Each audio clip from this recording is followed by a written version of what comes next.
Many visitors of the Midtown and downtown area of Gainesville have taken to social media to voice their concerns about ultimate towing and what they say are the lack of signs warning patrons of where they can and cannot park. Perhaps the most shocking accusations are from those who say ultimate towing is not following the law. If you go by the letter of the law, yes, my tow was illegal and maybe anybody else's in that time period.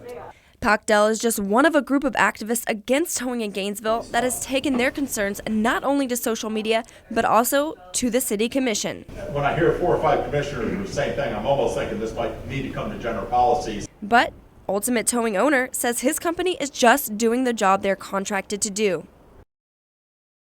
Every vehicle that my company tows, we have the full permission and authorization from the owner of the property to tow it. So I think there's this misconception that my guys drive around town with masks on and we're like the Cape Crusader marauding around town, just randomly taking cars, and that's not the case. O'Grady says his company has been investigated in the past, but each time his company has been exonerated. So if the company is following the law, what is everyone so upset about? Well, after reading complaints and speaking to activists, I found one of the biggest issues came back to signage. There's not adequate signage, in my opinion. Pactel was towed nearly a year ago and believes the signs were not properly displayed. I park on the street. It's Northwest 16th Street. And how would I know that the street is a private property without a sign saying this is private property? The sign they have is generic. In the Midtown Plaza alone, there are 34 parking spots and 19 signs. But O'Grady says people are still complaining to the commission that there's not enough signs. While the Midtown Plaza is a hotspot for towing, many of the social media complaints refer back to the parking in downtown Gainesville, specifically the Sun Center East lot.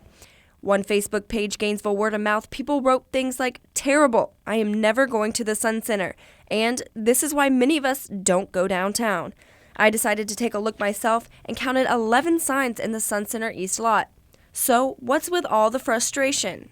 The majority of complaints have come from people who park in the Sun Center parking lot. Although there are signs that designate where you can and cannot go, people are complaining it's a bit confusing because the Hippodrome is just steps away from the Sun Center.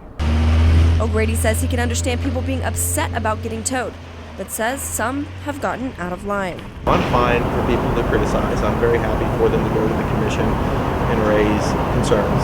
But my wife is chronically ill and she's disabled, and she received a message through Facebook that it's too bad her service dog doesn't have a bulletproof vest. While many complaints about ultimate towing on social media have been damaging, how far is too far? We've had death threats. I've had death threats. I was shot at twice in the last 18 months. I've had bomb threats at my office. O'Grady sticks by his word that his company is legitimate and is in full compliance with the law. Every vehicle that my company tows is off from privately owned property, and each driver of those vehicles could legally be charged with trespassing. The City Commission has plans to hold a general policy meeting to discuss the towing issue and how to help people parking downtown. The date has not yet been set for the meeting. Brittany Smith, WUFT News.